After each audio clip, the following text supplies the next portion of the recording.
learn about how to format the related work section of our research paper according to IEEE Access Formatting Guidelines or Seprencher Conference Formatting Guidelines. In previous video, we have learned how to format the introduction section of our research paper according to different journals or conference formatting guidelines. But in this video, we are going to discuss how to format the related work section according to IEEE Access or Seprencher Conference Formatting Guidelines. So let's start our today's video. First of all, we will discuss how to format this section according to IEEE Access Formatting Guidelines. So let's start. Okay हमारे paper का जो first section होता है वो introduction का section होता है, जिसको हमने प्रीवियस वीडियो में कम्प्लीटली डिस्कस किया कि किस तरह से फॉर्मेट करते हैं। अब हम नेक्स्ट और सेकंड सेक्शन पर आ गए हैं, जो रिलेटेड वर्क या लिटरेचर रिव्यू का सेक्शन होता है। अब हम इसको डिस्कस करेंगे कि किस तरह से फॉर्मेट करते हैं, ठीक है। अच्छा, डिफरेंट जर्नल्स में, डिफरेंट कॉन्फ्रेंसेस में उनकी गाइडलाइंस के अकॉर्डिंग हम इस सेक्शन की हेडिंग को रिप्रेजेंट करते हैं। किसी जर्नल में हम लिटरेचर रिव्यू के नेम से इस सेक्शन को रिप्रेजेंट कर रहे होते हैं, किसी जर्नल में लिटरेचर सर्वे के नेम से इस सेक्शन को रिप्रेजेंट किया जा रहा होता है, और किसी जर्नल में हम इसको लिटरेचर रिलेटेड वर्क के नेम से रिप्रेजेंट कर रहे होते हैं। सो इन IEEE एक्सेस हम इस सेक्शन को रिलेटेड वर्क के नेम से रिप्रेजेंट करते हैं, ठीक है। अच्छा, अब हमने इसकी फॉर्मेटिंग में देखना है कि इसको हमने फ़ॉन्ट स्टाइल, फ़ॉन्ट साइज़ कौन सा यूज़ करना है, इसमें जो टेक्स्ट ऐड कर रहे हैं उसके लिए कौन सा font style, font size use होगा, इंडेंटेशन किस तरह से की जाएगी, लाइन स्पेसिंग और रेफरेंसेस को किस तरह से ऐड करेंगे। Each and everything we will be discuss in this video. Okay, so related work जो है ये हमारी मेन हेडिंग है, ठीक है। सेकेंड सेक्शन है और ये हमारी मेन हेडिंग है। तो हमने ये डिस्कस किया था कि मेन हेडिंग के लिए हम जो फ़ॉन्ट स्टाइल यूज़ करते हैं वो है हेल्वेटिका, और फ़ॉन्ट साइज़ हम 9 यूज़ करते हैं। जितनी भी हमारी आर्टिकल में मेन हेडिंग्स होंगी उनके लिए हम फ़ॉन्ट स्टाइल जो है वो हेल्वेटिका यूज़ करेंगे IEEE एक्सेस में, और फ़ॉन्ट साइज़ जो है वो 9 यूज़ करेंगे। और इसको जो है वो हम मेन हेडिंग्स को रिप्रेजेंट करते हैं रोमन नंबर्स के साथ। तो ये चूंकि सेकंड सेक्शन है तो सेकंड मतलब नंबर 2 से रिप्रेजेंट किया जा रहा है इसको रोमन नंबर्स में, ठीक है। अब ये दूसरा सेक्शन हो गया। अच्छा, इसको हमने बोल्ड भी कर देना है, मेन हेडिंग है क्योंकि, इसलिए इसको हम बोल्ड भी कर देंगे, ठीक है। अच्छा, तो अब मेन हेडिंग की तो हमने फॉर्मेटिंग देख ली, इसको हमने लास्ट वीडियो में भी डिस्कस किया था। अब हम बात करते हैं अपने नेक्स्ट बॉडी की, जो हमारी रिलेटेड वर्क के सेक्शन में आएगी, ठीक है। अच्छा, अब इंट्रोडक्शन में हमने देखा था कि हम कोई भी रेफरेंस वगैरह ऐड कर रहे हैं तो वो हम टेक्स्ट ऐड करने के बाद रेफरेंस नंबर ऐड कर रहे होते थे, कि जो भी हमने रेफरेंस लिया है, ऐड किया है, वो हमने पहले वो लाइंस या वो पैराग्राफ ऐड किया, देन हम उसके बाद जो है रेफरेंस नंबर ऐड कर रहे होते थे। बट रिलेटेड वर्क में हम सबसे पहले अपने ऑथर का नेम लिखते हैं, ठीक है। अगर आपके एक ही ऑथर है, ठीक है, जिस पेपर का भी आप रेफरेंस ऐड कर रहे हैं उसका अगर एक ऑथर है, तो आप फिर उसके सेकंड नेम का first letter dot first name, इस तरह से ऑथर का नेम लिखेंगे। अच्छा, अब ऑथर का नेम ऐड कर दिया, अगर एक ही ऑथर था तो जस्ट वन नेम, उसका ऑथर का नेम ऐड कर दिया, ठीक है। अगर दो ऑथर्स हैं तो फर्स्ट ऑथर का नेम एंड उसके बाद इसी तरह ही ऑथर सेकंड ऑथर के सेकंड नेम का फर्स्ट लेटर डॉट उसका फर्स्ट नेम, ठीक है। इस तरह से हम ऐड करेंगे ऑथर्स के नेम अगर आपके दो ऑथर्स हैं। अगर आपके जो पेपर आप रेफरेंस कर रहे हैं 3 ऑथर्स हैं, 2 से ज़्यादा हैं, 3 हैं, 4 हैं, जितने भी हैं, तो इसी तरह आप ऑथर का नेम ऐड करने के बाद ETAL डॉट ऐड करेंगे और उसके बाद आप जो है वो रेफरेंस नंबर ऐड कर देंगे, ठीक है। अच्छा, इस तरह से आपने रिलेटेड वर्क के सेक्शन में अपने पेपर को, मतलब ऑथर्स के नेम को ऐड करना है फर्स्टली, देन आपने रेफरेंस नंबर ऐड करना है, देन आपने अपना टेक्स्ट ऐड करना है। अच्छा, जो रेफरेंस नंबर ऐड करें वो हम न्यूमेरिक नंबर्स के साथ रिप्रेजेंट करेंगे और बॉक्स ब्रैकेट के अंदर हम ऐड करेंगे और कलर इसके लिए जो है वो हम ब्लू यूज़ कर रहे हैं, ठीक है, मेन हेडिंग के लिए भी और रेफरेंसेस नंबर जो हम ऐड करें उनके लिए भी, ठीक है। अच्छा, अब इसमें जो हमारा इंडेंटेशन है वो हमने हर पैराग्राफ को इंडेंट करना है, ठीक है। Indent each paragraph you have write in your introduction, literature survey और मेथडोलॉजी। जितने भी पैराग्राफ्स आप ऐड कर रहे हैं उनमें आपने इसी तरह से इसको इंडेंट कर देना है, ईच पैराग्राफ को, ठीक है। हर पैराग्राफ को आप इंडेंट करेंगे। अच्छा, उसके बाद क्या है कि आपने लाइन स्पेसिंग देखनी होती है। लाइन स्पेसिंग आप इसकी 1 सेट करेंगे। IEEE एक्सेस में आपने अपनी जो भी लाइन स्पेसिंग है उसको हमेशा 1 यूज़ करना है, ठीक है।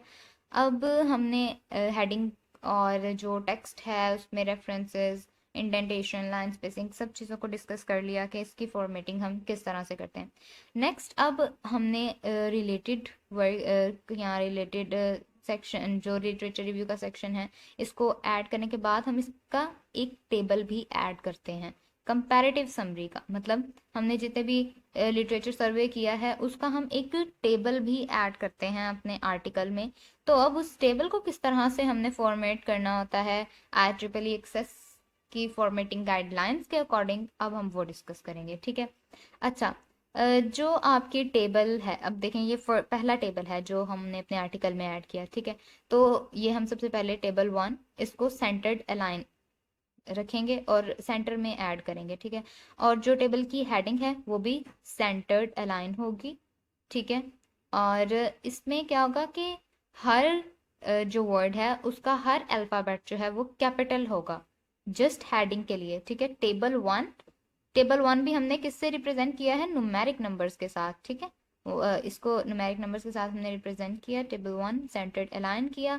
उसकी जो हेडिंग है टेबल 1 की उसको भी सेंटर्ड अलाइन रखा और हर वर्ड का हर अल्फ़ाबेट जो है वो हम कैपिटल रखेंगे। उसके बाद आ जाते हैं हम टेबल जो हमने ऐड करना है, टेबल का स्टाइल क्या होगा।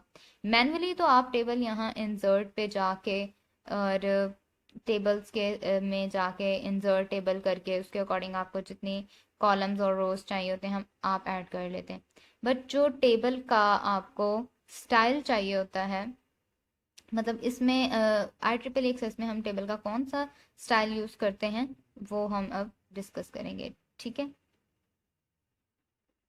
ओके, तो अब हम इधर टेबल डिज़ाइन में जाएंगे, ठीक है।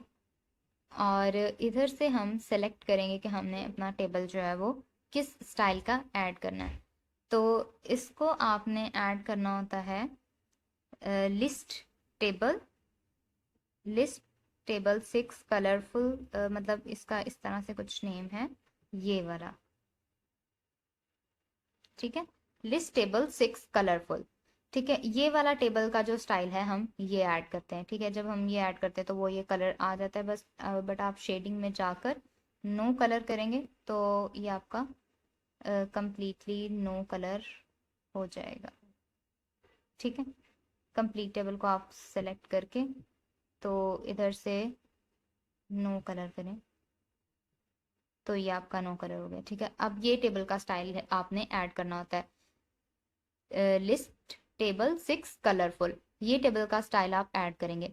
अच्छा, अब आपने जो भी टेबल के कॉलम्स में ऐड करना है वो आपने सेंटर्ड अलाइन रखना है, ठीक है।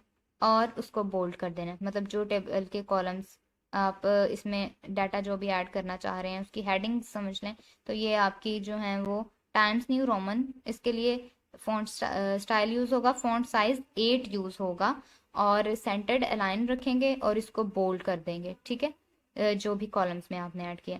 अब जो आप इसमें टेक्स्ट ऐड कर रहे हैं उसको भी सेंटर्ड अलाइन रखेंगे और फॉन्ट साइज 8 यूज़ करेंगे, font style Times New Roman use करेंगे और इसको आप बोल्ड नहीं करेंगे, ठीक है।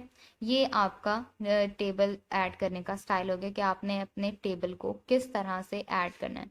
आई रिपीट इट अगेन कि आप टेबल की जो हेडिंग है उसको सेंटर्ड अलाइन रखेंगे। Every alphabet of each word should be capital and जो टेबल होगा वो भी सेंटर्ड अलाइन होगा, ठीक है। टेबल को अभी आपने सेंटर्ड अलाइन रखना है और जो आपने इसके अंदर कॉलम्स ऐड किए हैं या जो भी डाटा आप ऐड कर रहे हैं वो भी सेंटर्ड अलाइन होगा और जो हेडिंग्स मतलब कॉलम्स की हेडिंग्स हैं उनको आप बोल्ड करेंगे। बाकी इसका जो फॉन्ट स्टाइल है वो टाइम्स न्यू रोमन यूज होगा और फॉन्ट साइज जो है वो आप 8 यूज करेंगे। ठीक है। So these are the formatting guidelines of related work section according to IEEE access format. So let's discuss how to format the paper according to Sprinter Conference formatting guidelines. So now let's discuss how to format the related work section according to Sprinter Conference formatting guidelines. The guidelines of Sprinter Conference are slightly different from IEEE access formatting guidelines for related work section. Okay so let's start के related work के section को हम sprinter conference की formatting guidelines के according किस तरह से format करते हैं। ओके तो ये भी हमारा सेकंड सेक्शन होता है आर्टिकल का। स्प्रिंटर कॉन्फ्रेंस में भी रिलेटेड वर्क का सेक्शन जो होता है, ठीक है। तो अब ये हमारी सेकंड हेडिंग है। तो ये सेकंड सेक्शन है। सेकंड 2 नंबर के साथ न्यूमेरिक नंबर्स के साथ इसको रिप्रेजेंट कर रहे हैं। और रिलेटेड वर्क का सेक्शन जो है इसके लिए मेन हेडिंग, ये हमारी मेन हेडिंग है। तो इसका फॉन्ट स्टाइल जो है वो टाइम्स न्यू रोमन ही यूज़ करेंगे। फॉन्ट साइज 12 ही यूज़ करेंगे। कलर ब्लैक ही यूज़ करेंगे, जैसे कि हमने लास्ट वीडियो में इंट्रोडक्शन के सेक्शन के लिए डिस्कस किया था कि हम उसको किस तरह से फॉर्मेट करते हैं। सेम एज इट इज़ इस रिलेटेड वर्क के सेक्शन को भी हम मेन हेडिंग को उसी तरह रिप्रेजेंट करते हैं, फॉर्मेट करते हैं जिस तरह से हम इंट्रोडक्शन के सेक्शन के लिए फॉर्मेट करते हैं। अच्छा, अब हमने इसमें ये चीज़ देखनी है कि आफ्टर पैराग्राफ और बिफोर पैराग्राफ हमें स्पेसिंग ऐड करनी होती है। लाइक यहाँ से अगर हम रिमूव करें स्पेस आफ्टर पैराग्राफ तो पैराग्राफ के बाद जो है वो स्पेस ख़त्म होगी। अब अगर ऐड करना चाह रहे हैं तो ऐड कर सकते हैं। तो जो आप यहाँ से ऐड करेंगे ना तो वो मैनुअली ऐड मतलब ऑटोमेटिकली ऐड हो जाएगी ना। तो जस्ट फिर आप जैसे अगला पैराग्राफ ऐड करें तो आप यहाँ से ऐड करते जाएंगे। वो मैनुअली ऐड करेंगे आप खुद से स्पेस बार के बटन को ऐड कर प्रेस करके, तो वो थोड़ा ना मतलब इतना ठीक से रिप्रेजेंट मतलब फॉर्मेट नहीं हो पाता। तो आपने इसको यहाँ से ही ऐड करनी है स्पेस को, बिफोर पैराग्राफ भी और आफ्टर पैराग्राफ भी। अच्छा, इसके लिए जो फॉन्ट स्टाइल है और फॉन्ट साइज है वो same as it is. Font style Times New Roman और फॉन्ट साइज 9 यूज होगा, ठीक है। और जो ये टेक्स्ट है इसमें फर्स्ट पैराग्राफ आपका कभी भी इंडेंट नहीं होगा स्प्रिंटर कॉन्फ्रेंस में। सेकंड पैराग्राफ, थर्ड पैराग्राफ और मतलब आगे जितने भी आप पैराग्राफ्स ऐड करें उनको आप इंडेंट करेंगे। अच्छा, इसमें यह है कि आपने फर्स्ट जैसे हम IEEE एक्सेस में हर पैराग्राफ को इंडेंट करते हैं, तो रिलेटेड वर्क में आपने हर पैराग्राफ को इंडेंट नहीं करना होता। सब हेडिंग्स मतलब अगर आपने मेन हेडिंग के बाद फर्स्ट पैराग्राफ किया है तो उसको इंडेंट नहीं करेंगे। सेकंड पैराग्राफ ऐड कर रहे हैं तो उसको इंडेंट करेंगे। इसी तरह सब हेडिंग्स में भी होता है। मतलब अगर आप सब हेडिंग ऐड करें तो रिलेटेड वर्ड के सेक्शन में तो सब हेडिंग्स हम ऐड करते ही नहीं है, जस्ट हमें पैराग्राफ्स ही ऐड करने होते हैं। क्योंकि इसमें कोई सब हेडिंग बनती नहीं है तो हम उसको ऐड भी नहीं करते। तो as it is just paragraphs को ऐड करते हैं। और उनके बिफोर और आफ्टर स्पेसिंग का हमने खास ख्याल रखना होता है। इसकी भी आप लाइन स्पेसिंग जो है वो 1 ही रखते हैं, ठीक है, 1 सेट कर देते हैं। और अच्छा, इसमें ये कैसे आपने ऑथर्स के नेम को सेम एज इट इज़ आप ऐड करते हैं जैसे हम IEEE एक्सेस में करते हैं। मतलब फर्स्टली हमने ऑथर का नेम ऐड कर देना है, नेक्स्ट रेफरेंस नंबर ऐड कर देना है, उसके बाद टेक्स्ट ऐड करना है जो भी हमने रेफरेंस मतलब लिया है, जो भी हम रेफरेंस करना चाह रहे हैं उसको हमने ऐड कर देना होता है, ठीक है। अच्छा, ये हो गई हमारी स्प्रिंटर कॉन्फ्रेंस में रिलेटेड वर्ड के सेक्शन की फॉर्मेटिंग कि हम इसको किस तरह से फॉर्मेट करते हैं, ठीक है, टेक्स्ट को। इसको फर्स्ट पैराग्राफ के अलावा हर पैराग्राफ को हम इंडेंट करते हैं। फॉन्ट स्टाइल और font size time new Roman और 9 जो है वो टेक्स्ट के लिए फॉन्ट साइज यूज़ करते हैं। हेडिंग को हमने किस तरह से फॉर्मेट करना है ये भी हमने डिस्कस कर लिया। लाइन स्पेसिंग इसमें हमें 1 सेट करते हैं। तो बिफोर और आफ्टर पैराग्राफ स्पेसिंग ऐड करते हैं। ये सब चीज़ें तो हमने डिस्कस कर ली। अब इसमें भी हमें लास्ट में एक टेबल जो है वो ऐड करना होता है। अच्छा, IEEE में तो हमने ऊपर टेबल को ऐड करते हैं, टेबल मतलब नंबर, उसके बाद उसकी हेडिंग ऐड करते हैं। इसको हमने जो कैप्शन ऐड करना होता है वो आप टेबल को सेलेक्ट करके राइट क्लिक करते हैं, यहाँ पे इंसर्ट कैप्शन पे जाके तो टेबल 1 है उसका आप इधर लेबल देंगे और बताएंगे कि आपने जो भी आइटम ऐड किया मतलब टेबल जो है वो उससे पहले आपने कैप्शन ऐड करना है या बाद में ऐड करना है। तो आप कैप्शन को हमेशा पहले ऐड करते हैं, पूरा इसका कैप्शन आप ऐड करेंगे जो भी आपकी हेडिंग है, तो वो आपने कैप्शन इसका इस तरह से ऐड करने हैं, ठीक है। अच्छा, टेबल 1 इसको आपने न्यूमेरिक नंबर्स के साथ ही रिप्रेजेंट करना है, ठीक है। उसके बाद कॉलन लगाएंगे, देन आप टेबल की जो हेडिंग है उसको आपने ऐड करना है, ठीक है। इसमें भी आपके हर वर्ड का हर अल्फ़ाबेट जो है वो कैपिटल होगा, ठीक है। अच्छा, इसका जो फॉन्ट साइज है वो 8 होगा और टाइम न्यू रोमन्स में ही होगा। और इसको भी आपने टेबल को जो है वो सेंटर्ड अलाइन रखना है, टेबल की हेडिंग को भी सेंटर्ड अलाइन रखना है। जो आप कॉलम्स के मतलब नेम्स ऐड कर रहे हैं, कॉलम का नेम, इनको आपने बोल्ड कर देना है, ठीक है। फॉन्ट साइज इनके लिए 8 यूज होगा, स्टाइल भी टाइम्स न्यू रोमन ही यूज होगा। जस्ट आपने इसको बोल्ड कर देना है, ठीक है, और सेंटर्ड अलाइन कर देना है, और जो भी टेक्स्ट आप इसमें ऐड कर रहे हैं वो भी आपका सेंटर्ड अलाइन होगा, ठीक है। तो these are the guidelines, formatting guidelines for related work section according to Springer conference okay. तो स्प्रिंटर कॉन्फ्रेंस में हम किस तरह से इस सेक्शन को फॉर्मेट करते हैं, उसकी गाइडलाइंस जो हैं वो हमने डिस्कस की।